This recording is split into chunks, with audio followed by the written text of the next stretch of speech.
Hey there, it is Jen Concannon, and we've got Brian.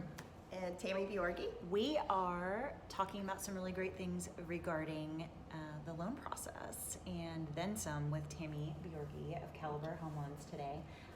What do you think, Tammy, is the biggest myth in the loan world and real estate right now? The biggest myth in the loan world continues to be how much money it takes to purchase a home. How much money it takes to purchase a home? Correct. A lot of people still believe that they need to bring 20% down. Why do you think that is? I think that people don't realize that 20% is where you don't, for most programs, you don't have to pay mortgage insurance. So they get it stuck in their head that they don't want to pay mortgage insurance. That's a scary thing. That's something they don't want to do. But to be honest, it is not something that has to prevent someone from purchasing a home. And it is very hard, especially in our Northern Virginia, DC metro area, where the price points, for a first-time home buyer can start at $400,000 to save $80,000 for a 20% down payment. Actually, for that type of property, you really only need 3%, if not less. It's mighty nice, like when you have that much, right? Like Sure. And I actually would still take the full financing because it's a possible tax write-off for me, and I keep my cash where I can put my hand on it. Oh, I like that. I like how you think. That is very smart. I'm thinking if there's another recession, I still got my money. That's right.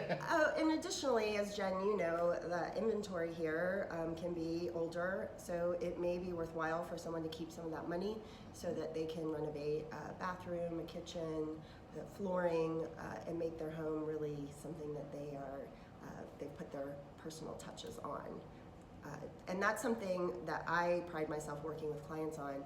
Do you have to put all that money down, or do you want to keep that rainy day fund? Do you want to invest it in the stock market? The rates are still at a place where the money is still what I would consider very inexpensive for getting a mortgage.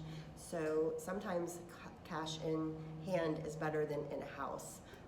And that just needs to be something that you work with a consultant, a loan consultant, on to make sure that you're making the best financial decisions for yourself. Oh, that's fantastic. And I'm sure people that work with you really appreciate that you would help them find the value in the best way to create a loan structured around their needs so that they don't necessarily, I guess the word would be unnecessarily, put funds that they could have more liquid for them and basically restructure a loan with the best product for them. So that sounds like, as a consultant, that would be what you would do for them. So that's a fantastic way to move forward in the loan process. I always say it's easier to put money into a house than it is to get it out.